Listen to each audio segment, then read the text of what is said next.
Hi, 5th grade genius babies. It's a new week and it's a new opportunity to show off how smart, organized, and focused you are. I can't wait for all the things that we're going to do this week, and I can't wait to see you guys succeed and get those grades in Jupiter. Don't forget, you are getting a homeroom grade every day just for logging into Jupiter. Think of it as going to school. Just walking in the building is the same thing as logging on Jupiter. When you get on there, you're going to see some messages from us, some shout outs, maybe a birthday message, and all kinds of different exciting information. On Friday this week, we are going to have our Unit 12 vocabulary exam, so please start mentally preparing for that today. All right, let's get started. Just like we have been doing so well the past few weeks, you are going to simultaneously try to listen to this video and do our worksheet. And our Chromebooks are going to make this just so much easier for us. So we are very, very blessed that we're able to get those. On our Google Classroom homepage, you're going to click Classwork. You could also just look right here where my little peace sign is and the lesson's there. But when you click Classwork, you're going to choose today's date, which is Monday, 4/20. Open up the doc and see what it has to say. Perfect. We're going to start with our do now. My friends, you have 4 silent minutes to answer this question using 4 or more complete sentences. You get 1 point for 1 sentence, 2 points for 2 sentences, 3 for 3, and 4 for 4. A 1 out of 4 is only a 25%, so make sure you do a little bit more than that. Today, your do now is to write a story about a rainbow.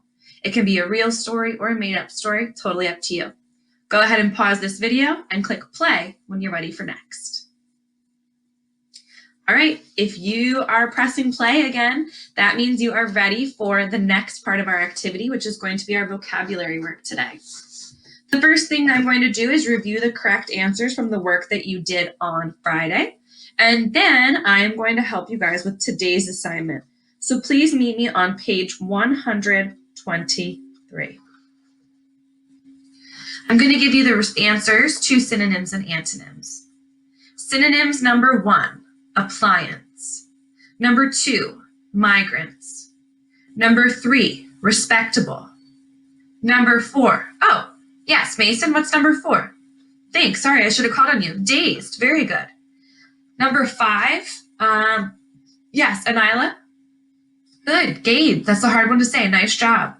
Number 6, yes, dear, what's number 6? Good, it's rotate, excellent work in that, yes, dear. Antonyms. Andrew, can you please tell us number 1? Shred, very good. Number 2, who's got number 2 for me? Jamil, please. Right, flimsy is the answer to number 2. Number 3, let me see. Lakira, yes, please. Good. Number 3 is pitiless. Excellent job, Lakira. Number 4, who's got this one? Mulani, do you know this one? Good. Number 4 is confirm. Number 5, Andrew, neutral, excellent work. Until I finish it up, what's number 6? Yeah, abuse, great work. You guys are gonna pause this video. You have a little bit of a longer work today for vocab, but I know that you can do it. Independently, I would like you to please work on filling in the blank on page 124. Remember, this is not work for your parent to do. This is work for you to do, just like we do it in the classroom. And it's okay if we get some of them wrong.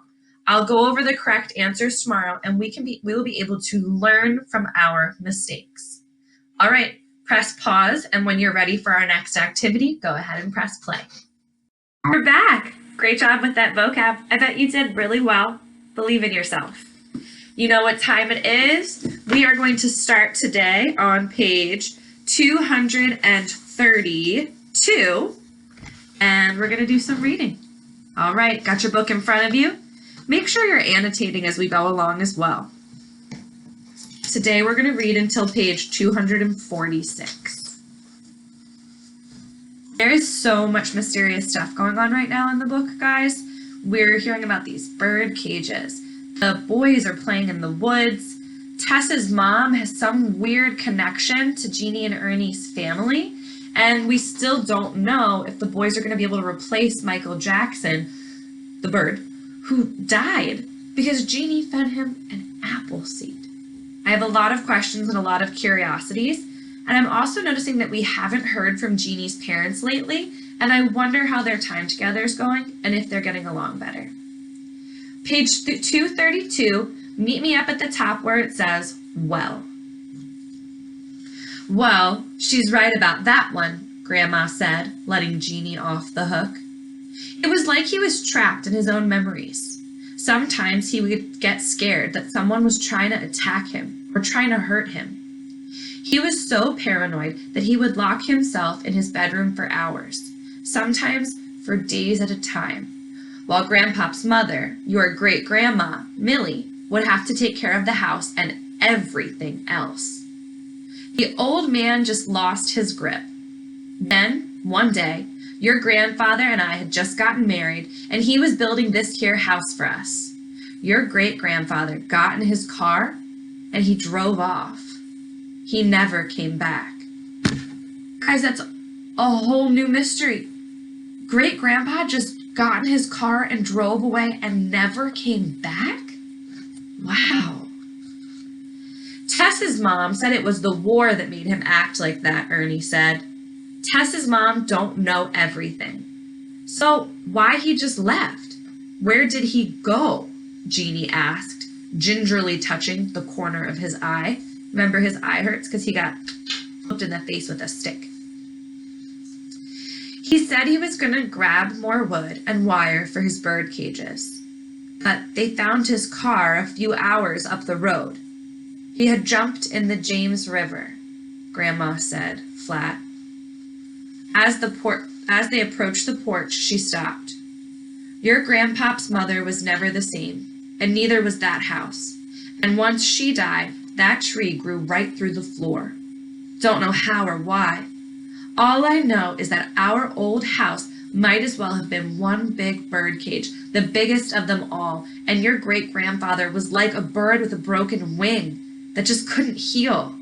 He just couldn't save himself from the things in his mind, like fear and guilt. She brushed a spiderweb out of Jeannie's hair. That makes sense? Ernie nodded. So let's pause there for a second. It looks like great-grandpop suffered from something maybe called post-traumatic stress disorder, which is a very common thing that happens, especially from people who are returning back from war. They have a hard time feeling safe and secure again after being in an experience that made them feel so unsafe for a long period of time. That is a mental health problem that Grandpop needed some help with. But I'm guessing around the time the book was happening, people didn't have awesome counselors like Mr. Lee and Miss McKelvey. They didn't have access to things that could help them to feel safe. So we can infer from the fact that great-grandpop's car was found and that he jumped into the river, that great-grandpop was driven to commit suicide and to kill himself because of these paranoias and visions he saw. This is really heavy. If you want to talk to me about it, send me a message and I'd love to give you a call. But we're learning some really intense history, and I wonder how it relates to Jeannie and Ernie's life now. I know that if we were in the classroom, Jamil would point out that we just read an amazing, amazing metaphor. Grandma just compared great-grandpop to a bird with a broken wing stuck in his cage, and the old house was great-grandpop's cage. It's very interesting. I think so, Jeannie said, trying to work it all out. Man, it was crazy. Great-grandpa killed himself? Jeannie's brain started throbbing as much as the welt over his eye. And, whoa, Grandpop locked himself in a room too, with bird cages. There wasn't any tree pushing through the floor, thankfully, but Grandpop did lock himself inside. And he was scared to go outside. Jeannie felt like his brain was exploding. Grandpop was literally the king of Pete and repeat. Way better than him and Ernie. Maybe even better than anyone. But Jeannie hoped Grandpop didn't Pete and repeat the whole James River thing. That would not be cool. What does it mean when Jeannie says Pete and repeat? Yeah, he means like being a copycat. I don't really know where that saying came from, but I'm here for it. If you guys want to start saying it, we can do that. Pete and repeat. Page 234. Okay, now listen here, Grandma warned. Don't be mentioning that house or Old Man Harris or any of this to your grandfather. It's a bit of a sore spot. And she switched gears. At any rate, it's been a long time since I've been out there.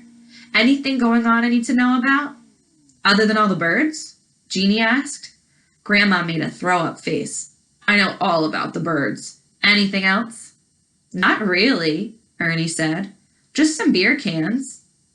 Beer cans? Yeah, probably from Mr. Crab.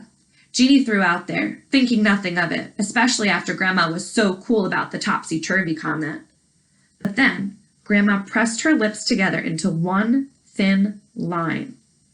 It was clear that she was trying to control her anger. She started up the stairs to the porch, leaving Jeannie and Ernie in the yard, unsure of why she had called them home in the first place. Then she swung back around. Oh, she said, and then she went back into grandparent mind reader mode. I called y'all back here because I need you to answer something for me. Jeannie braced himself. Grandma was standing the same way their mother did whenever they were in big trouble. Big trouble. Who killed Michael Jackson? Trouble. Grandma waved a finger back and forth from Jeannie to Ernie as if she were casting a spell. And then she asked, which one of you peanut heads tried to flush all that damn toilet paper? All right, guys, you're going to go ahead onto the Google Classroom. You are going to answer the comprehension questions for Chapter 12 on the worksheet, and then you're going to do your journal entry for me for today. Can't wait to see that great work. Make sure you do it on time, and I hope you have a great rest of your day.